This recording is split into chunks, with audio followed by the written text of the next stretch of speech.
Helluverse series have become more outrageous as time goes on, but curiously plausible. Part 4, give it up for Edward Bosco, our bad bitch striker edition. Now, I got an interesting theory for you. You ever wonder where Stolas and all of his stupid family get his money? I'm pretty sure they're part of the mob. That's right, the underground mafia. See, y'all think he's a goody two-shoes, but that money had to come from somewhere, and that's called blood money. And I'm happy to accept it, either on his behalf or to whoop his ass. But you know in your heart that motherfucker is bad to the bone, and he got dirty money all over the place. And it had to come from somewhere. Now the question is where. I promise you, he a mobster. And you gonna learn the hard way, Stolas. It gonna come around. Oh, you best believe.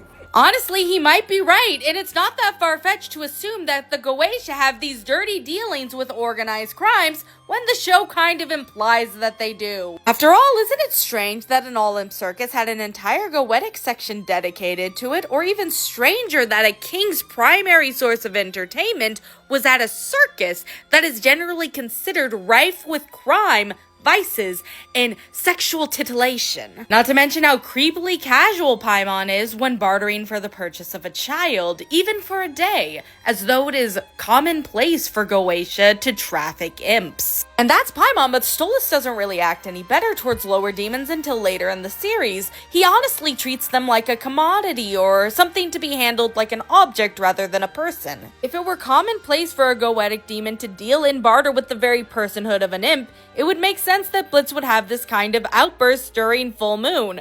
Honestly, he probably expects to be treated as an indentured servant, or at best a sex worker, so when faced with the possibility of something else, obviously he thought it was bullshit. Blitz probably grew up in the circus watching everyone's time, labor, and even their body become a commodity to the upper class. And it doesn't help that many of the imp in the all-imp circus look like they're hybrid, or the fact that we are told that imps generally don't start businesses, so this circus might not even be owned by an imp. Now, I don't even think that Stolas would know about the dirty dealings of other Goetic demons and his family. To him, it's just money coming in, and money he is benefiting from. But it wouldn't make it any less blood money built off the backs and bodies of manipulated imps forced to work for the Goetic family in one way or another. But that doesn't even get into my theory about how Mammon might have a more direct link to the Mafia.